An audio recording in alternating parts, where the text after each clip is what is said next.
What's up, people? It's your boy Sauce Kid, aka Sing Zoom. Chilling out here in cold London. You see, I got my Vicks just in case. And we're about to go kick it with Factory78. Yup, do this little interview. Tell you what I've been through and look for Carolina. Holla at your boy. Sing Zoom. Look, man, it's emotional right now. I'm closing my eyes because it's like, I want to rap. I want to talk about it earlier, man. Like the worst. Yeah, let's put it on, man. Put it on. Yeah, let me get something. Right now. Let's do that right now. That's it, Factory. We're gonna do that right now. Yeah. Welcome to the Factory. Factory78 with DJ Lanre. You know still. Nice. It's your boy Sauce Kid. You know welcome still. to the Factory. Chilling with DJ Lanre. Factory78. What's up? From Nigeria, UK. What's up? Man, it's been ups and downs, but we keep it, you know what I'm saying? We keep it pushing. I'm gonna do a little freestyle for y'all, show you why I really do this right now.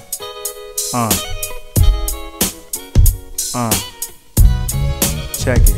I do this for my pops, I do this for my block, I do this for the people on my block that didn't pop. I do this for everybody on my block that got popped, and I do this for the people on my block who got popped, who got rocked in the cell, and still they didn't tell. I do this for those that put out CDs that flopped and didn't sell. I do this for T-bills, I do this for my daughter. I do this cause I can, I swear I do this cause I wanna. I do this for hip-hop, Nigerian style. I do this so I can buy a new car with no mileage. I do this for my fans and my followers on Twitter. Yesterday I didn't know her, today I'm with her. On any given Sunday, I can make it rain. All I gotta do is spit a couple raps and entertain. And I'ma share my story and I hope you feel my pain. Can't complain, but the fame and the glory just ain't the same. Man, if you understand what I'm saying. This thing in my brain taking me insane, and man, but I still can't complain. I'ma just do this. Look, man, it's emotional right now.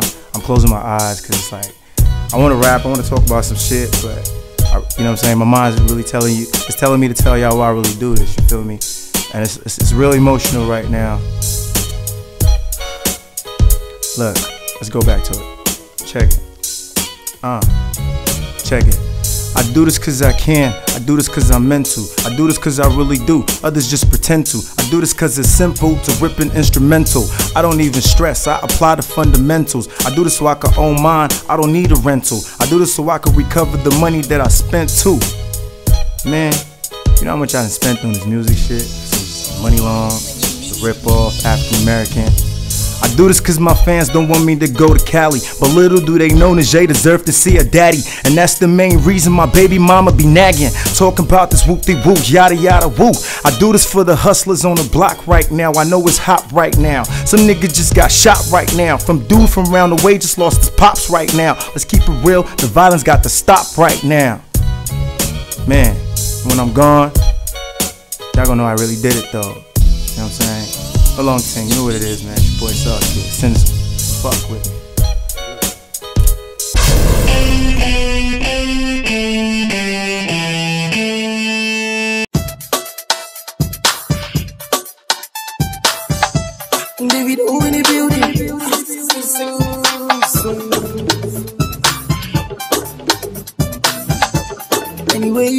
Factory78 TV, we're live in the studios in the UK with a special guest.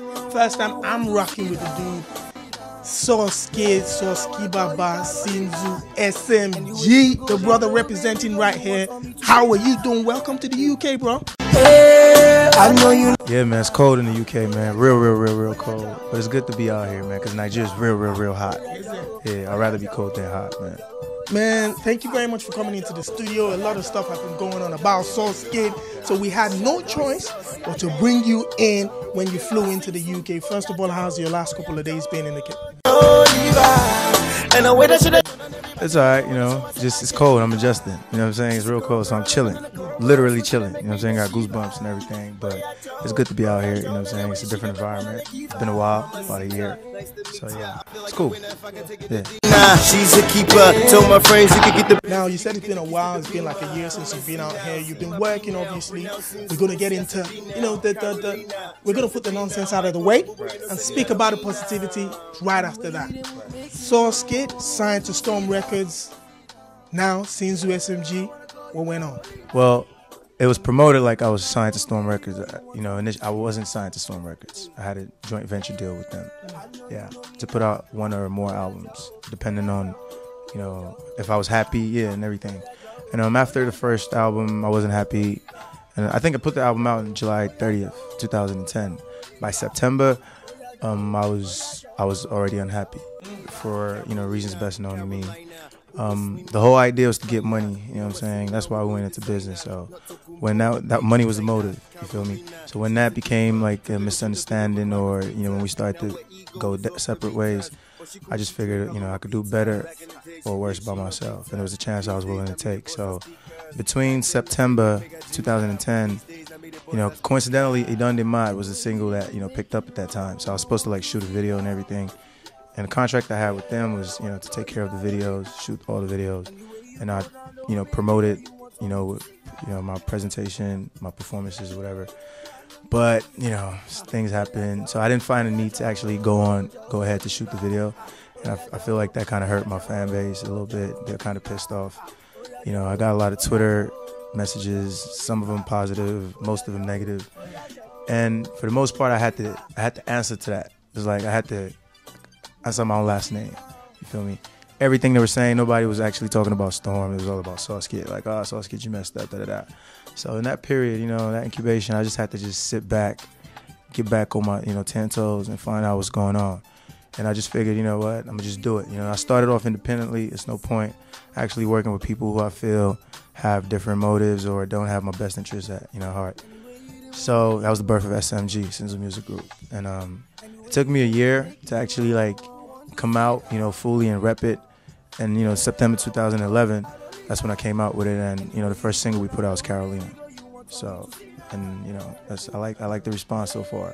Absolutely, man. Before you mentioned something I was interested in there, the fact that the responses on Twitter, Facebook, especially your fan base, was that you messed up. You know, Sinzu, we've heard the rumor out there like Sinzu swagged out, attitude's not right. I've met you a couple of times. First time we're having a conversation today.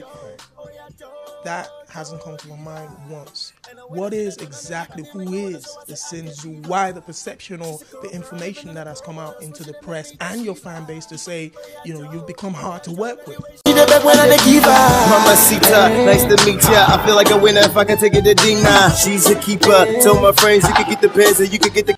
Well, I think it's misinformation, and then at the same time, it's like some of the people I've worked with, you know, or had faith in the industry are people who are actually, you know, people in the industry. So whenever, you know, we had a misunderstanding or, you know, we're going separate ways, I don't know what they go tell the other people, you know, that they meet, you know. But typically from the feedback I get, it seems like they have not so good things to say. Meanwhile, with me, I just keep it pushing, you feel me? Like, that's life, you know what I'm saying? So I just keep it pushing. So I don't talk about people. I don't backbite. I don't do nothing. I'm a very confrontational person. I'd rather say it to your face than behind your back. So that's probably why it might come off like I'm arrogant or something. But I'm not, you know what I'm saying? I'm human. I got feelings. And when people hurt my feelings, I just, you know, I speak my mind.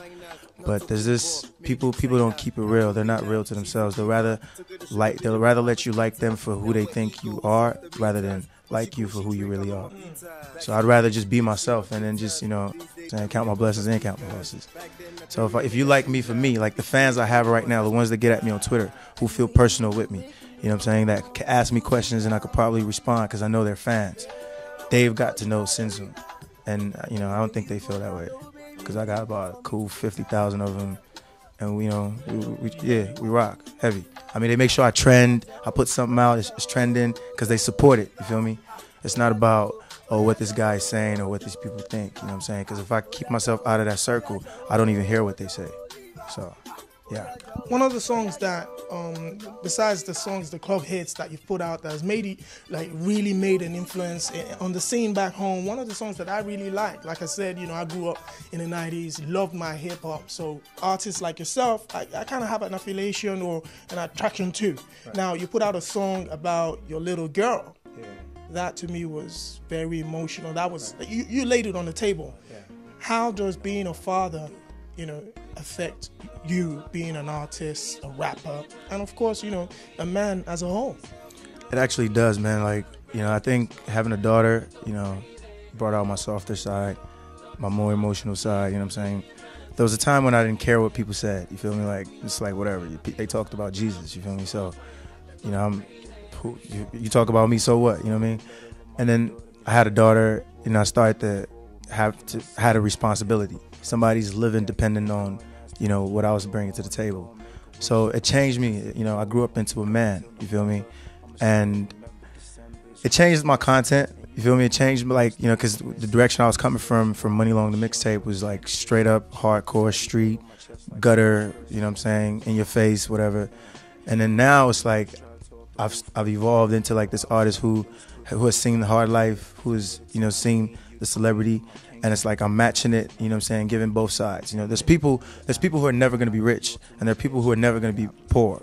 So it's like if you could, bridge the gap, and that's what I'm doing right now. So it's like more like motivational music at the same time lyrical. I mean, that's where I'm at right now. So having a daughter has changed me into that, you know what I'm saying, because it's like I'm more caring. I feel like, I want to help people. I want to tell people what it is, what's real. You know what I'm saying? And then when I do all these interviews, they're always asking about what I have to say to upcoming acts and stuff, what advice. So my music is more like advice / motivational topics at this period. So that's what the mixtape I'm coming up with. That's what it's about. The album, that's what it's about, SMG things. Wow, that's deep stuff. Now we're moving on from that. Yeah. You hit the stage, a bar. This is like a hip hop man. You spit bars. You've constantly shown people that you could rock the mic. You could put it on the stage. You could do your rap thing. But over the last couple of years, you moved back to Nigeria. You relocated back to Nigeria to mix it with everybody out there and getting the music game out there. How has that affected your art as a hip hop dude, a rapper, a musician as a whole? How has relocating back to Nigeria and the influences back home affected who you are and the type of music that you like making?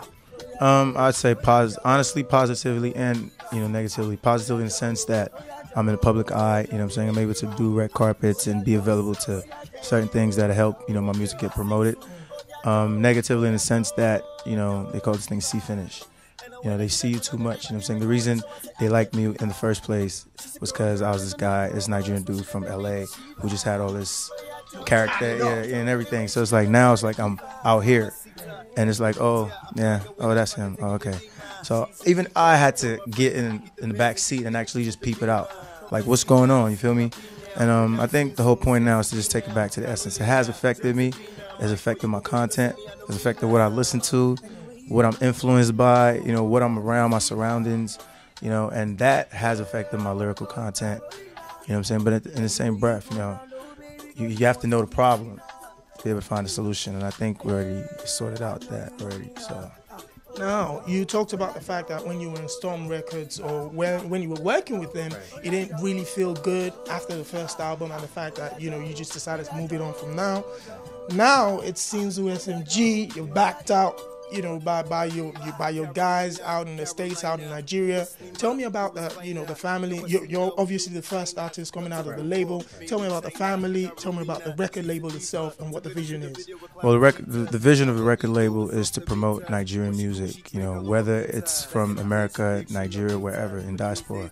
It's to just show what we got. Now, it doesn't necessarily just cater to Nigerians. Yeah, we've kind of broken out of that yoke. It's now Nigerian music and diaspora, like whatever we got to say wherever we at, you know what I'm saying? So that the next man could feel me, could understand what I'm saying. Not just in Nigeria, you know what I'm saying? Because then that'll be the death of it, you know what I'm saying? If it grows there and just dies there, it has to expand. So SMG pretty much is just, a Sinzo music group. Is backed by people who believe in me at this point. People who feel like, I need to go back to the essence of what got me in the limelight and everything. And people, who want to work with me, who understand how to work with me. Not people that say I'm hard to work with or something like that, That's what it's about. Great. Now, the first single that came off of came up from the Sinzo SMG, your relationship with the new up-and-coming dudes, David O to be particular, to be specific. That song for me came out of left field. All right, I've listened to a lot of your work. You've done quite a couple of stuff and mixtures. You've sang and rap on tracks, but this track had a different type of beat. It had a different type of vibe. Yeah. And I was speaking to you earlier on about that track. You told me how it came together. Factory78 TV, let your audience know how that special song that everybody's feeling right now came together. Sometime in like October, I was in the studio with David O, who was already working on, I had a single with Wizkid entitled Child's Play. I think it leaked too somehow, so that kind of hurt my feelings about it, you know what I'm saying, because I didn't want it to leak. I wanted to put it out when I was ready. So we were working on the record. We were trying to remix it since it leaked. We were trying to make some, differences to it.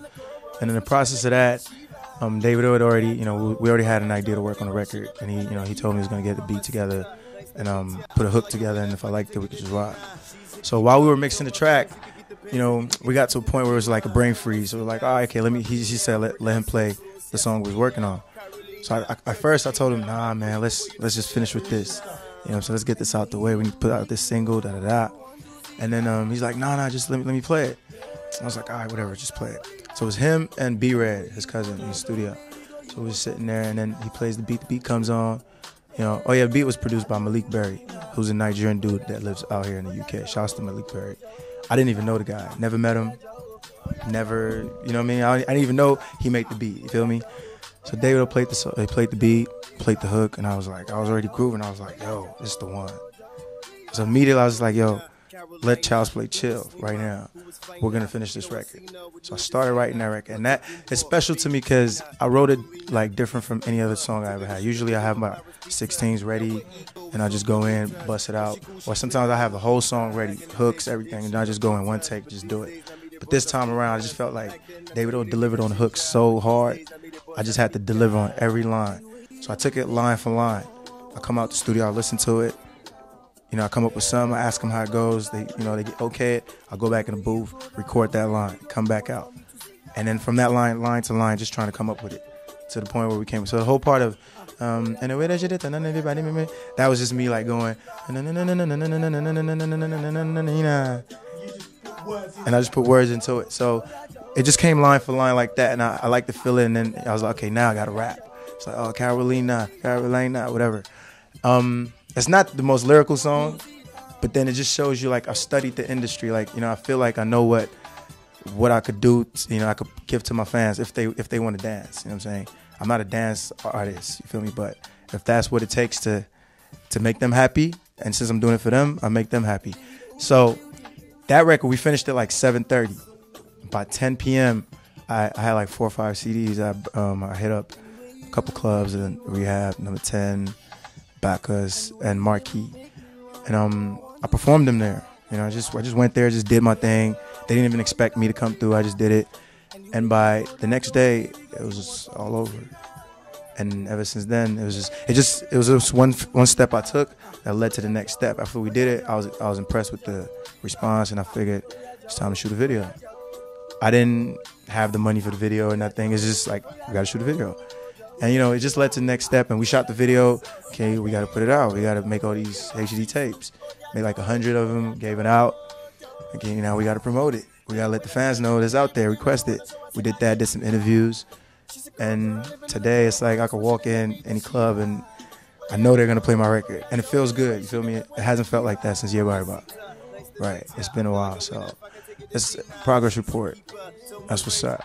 Man, it feels good to have you back in the clubs. Like I said, man, the song is playing every time. Any club in the UK playing African music or whatever, it plays. Now, that single's out there, it's kind of put you back on the map. And everybody has said now, all right, Sauce Kid went to Nigeria a couple of years ago, hit up the clubs, hit up the floor. You gave us what we wanted. Now you've come back to let us know that it wasn't a fluke. You're here to stay. You can do whatever it is everybody's doing to make your fans happy. What's next from the Carolina? Actually, after I put out Carolina, I was feeling good about it. And 1st of January, I tweeted like on the 25th of December, like I was gonna put out a new record on the 1st of January, just like Happy New Year stuff for my fans. And you can trust my fans, the loyal ones. I hit them up so where's the track? Where's the track? Da, da, da. And trust me, 30th of December, I didn't even have the track recorded. I was just saying like, man, what am I gonna do, bro? Because I was supposed to get to the studio, but I wasn't having a good day. My voice was cracked a little bit. And I think somebody had pissed me off. I read like a negative tweet that just caught me on the wrong side, and it just put me in a zone where I was just sitting down, quiet. just zoning in, thinking. And on the last day of the year, I went in the studio like about 10 p.m. and I picked up the beat, the instrumental from Tupac Back, from Rick Ross and Meek Mill, and I just titled it Sinzon's Back. You feel me? I went in the booth, I did like a little, I just spoke how I felt, you know, it sounded like an interview. I don't know if you've listened to the song, but I was just talking about how the industry and, you know, they treated me bad and stuff. Like I came from the U.S., you know what I'm saying? People was looking up to me out there. I came out here because they wanted me there, and now they don't see me finish, da-da-da-da-da. I was just speaking my mind, like, but it's all, I put it out there, my emotions, because I feel like, you know, being real is what's up. You know what I'm saying? If you can tell like I'm real, you have a choice to decide if you want to fuck with me or not, you know what I mean? And I give my fans that choice, you know what I'm saying? Choose. Don't choose me because you think I'm this, you know, this is who I am. Do you like it? You know, if you like it, then let's rock on. So, Sinzon's Back. I put that track out. I expressed my feelings about how Carolina's hot right now, and now everybody wants me on features because my phone just started ringing. The number never changed. The number never changed, bro. But all of a sudden, it just started ringing. Like, yo, Sauce, get on this joint. Yo. I'm like, bro, now they want me on features. It said something like, since I dropped Carolina, they've been acting familiar. Now they all on my dick. I swear they begging for features. And then I go in the background. I know it do. So you know what I'm saying? It's just as real. You know what I'm saying? It's how I'm feeling. It's like when I'm with my boys, my SMG gang. You know, feel me? When we're joking around, I could talk to them like that. The way I could talk to them is the same thing I could record in the booth and put it on the record because it's real. It's how I'm feeling. So if you connect with that, it's more than just music. You know what I'm saying? It's a language we understand and we just feel it. There's people I've never met, you know what I'm saying, who I'm in touch with just based on the love is reciprocal. You feel me? There's people I met in Dubai who had kids, and just because I did a song that about my daughter, they felt, you know what I'm saying, they felt connected to it. And today we're cool with friends, you know what I'm saying? So that's just what it is, man. I feel like being real is what's up. That's what got me here, and that's what I'm gonna just keep doing. Yeah. Now you're moving out to the United States of America again. Yeah. Are you leaving your fans like completely, or is it gonna be like touching base back and forth? You just want to make the States your, you know, like your base now. Well, on some SMG gang shit, I'm trying to get it out, you know, back to California, back to the essence. Apart from that, I have a daughter out in California who needs her daddy around, you know what I'm saying? And as much as my fans will love me here, they need to understand that, you know what I'm saying? Because she's my responsibility. You know, I spent all these years between 2008 and now, you know, trying to solidify my space in the industry and just let people, and just, you know, gain back that luster I once had, you feel me? And I feel like it's getting back there, and I just need to get back to the essence. And I started off in California, we're going to take it back there, you know what I'm saying? And they're just going to have to appreciate it from there. And that's what's up. And obviously, Nigerian music is, you know, broken into the rest of the world now. So it's like, I have a more realistic chance of, you know, working with Jay-Z if I want to, or Weezy, you know what I'm saying? So I don't just want to be stuck in the African diaspora. You know what I'm saying? I've worked with Sarkodie, I've worked with, you know, I worked with my man Josie from South Africa, you know what I'm saying? Tear Gas, you know what I'm saying? They're cool peoples. So I got a couple people all over, you know, Africa that I've worked with, that I'm cool with, that I like. But, you know, I want to take it back to America because, you know, that's where I started from. So, yeah, I think they appreciate me over there too. Absolutely, man. We appreciate you here in the UK as well. So yeah, that shows that, you know, the music transcends cultures, race, people, creed, whatever. Now, where are people gonna, because now that, you know, Carolina came out of left field, nobody was planning for that song to hit the streets. We didn't know it was coming soon. You know, it just hit us and everybody fell in love with it. Thanks to you and David O. Good song. Like you said, the producer that did it out here did a great job on that. Yeah. Now people want to follow you and make sure the next projects you're bringing out, we're going to be ready for that. Yeah, actually, so how can we make sure that we're well positioned, that no song comes out of left field and catches us on our way? Well, honestly, recently I did a new song with Vector. It's from my mixtape. The name of the song is Kitchen Street. I just felt like I was going to call it Kitchen Street. I didn't have any reason to call it Kitchen Street, but I thought like, you know, it's a title, Kitchen Street. Wow, what Kitchen Street, what's that about? This doesn't sound Nigerian. There's no actual street called Kitchen Street in Lagos, you know what I'm saying? Vector goes in, you know what I'm saying? I go in, we do something for hip hop. I put it out like about 7:30, at about 8:20 it's trending. Yeah, and that's off of Carolina. So I feel good, you know what I'm saying? So it's like, whatever I put out right now, all my fans know how to get at me. Sinzo SMG, at Sinzo SMG on Twitter. I put it there because I feel like those people who go there to get at me are those who got love for me. And those are the people I do it for. Exactly. So once they ship it out for me, you know, I could actually sit where I'm at and just, you know, just gauge the progress. You know what I'm saying? Be like, okay, this is where it was, and now this is where it is. And I feel like that's more realistic than, you know, actually working with people who probably don't have your best interests at heart. That's brilliant. Does the mixtape coming out, does it have a title yet? I know the album, you're still working on the album anyway. Does the mixtape have a title yet? At this point, I'm not settled on the title, you know, but I like Sinzum's Back. You know what I'm saying? I think I like that. I think, you know, everybody knew the Sauce Kid from Ye Bari Ba, you know, from when I had short hair and everything, you know. Since then, I grew my hair out, got braids and all that. Look a little different, I'm older. Sinzum's Back, you feel me? Sinzum's like more like the character the Nigerians, you know, associate with. They accept Sinzum over Sauce Kid, I think. Because I guess Sauce Kid is just too American. Yeah, so Sinzum brings it down to the level, you know, makes them laugh, makes them, you know, feel like, ah, okay, one of us. And at the same time, Sinzum is Sinzum. You know what I'm saying? Sinzum could go left field and just do whatever he want to do, and it's still Sinzum. Sinzum. The funny thing is, just before we wrap this up, I remember like a vlog you put out last year, explaining to your fans how you came by the name Sinzum. You were like, you did different things. You were like, oh, there was a fly and zin, zin, zin, zin, zin, zin. You were saying so many things. What exactly brought that name Sinzum? I think I just liked the sound Sinzum, right? And then there was actually a mosquito one day that actually came by my ear, like Sinzum. It just sounded like Sinzum. I'm like, damn. That shit just said Sinzum. I told my homies, I was like, yo, bro, you're not gonna believe this. This mosquito just said Sinzum, and they didn't even bite me. And they must have looked at me like, man, this guy, man, you're Chris, man. And then it just stuck. Since that day, it was just like Sinzum. And I just say it like Sinzum, Sinzum, Sinzum, Sinzum. And it just sounds good. It feels good. Like it's like exercise for me, man. It's like breathe in, breathe out. Sinzum. You know what I'm saying? I notice every time I say it, people recite, like they respond. So I just figured it's a keyword, you know what I'm saying? We just made a Sinzum music group. Like, that's it. It's what catches on. It's what they on to. Sinzum music group. That's what it is. SMG. And it fits you perfectly well as well. Appreciate you, man.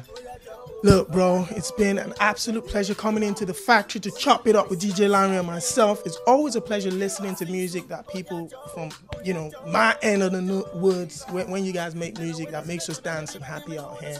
It makes everybody proud to be African, proud to be Nigerian, you know, proud, period, of where we're from, because you guys are really repping the stage and making us proud. So keep doing what you're doing, hip-hop, Afro Afro beats, whatever it is that you do that makes you feel good. Your fans love it.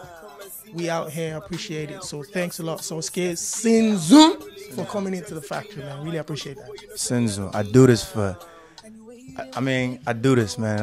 Like, at the end of the day, when it's all said and done, I want people to know that I did this and I really do it. Like, I do it. There was a time when people were watching me on TV, watching me do this stuff and appreciating it.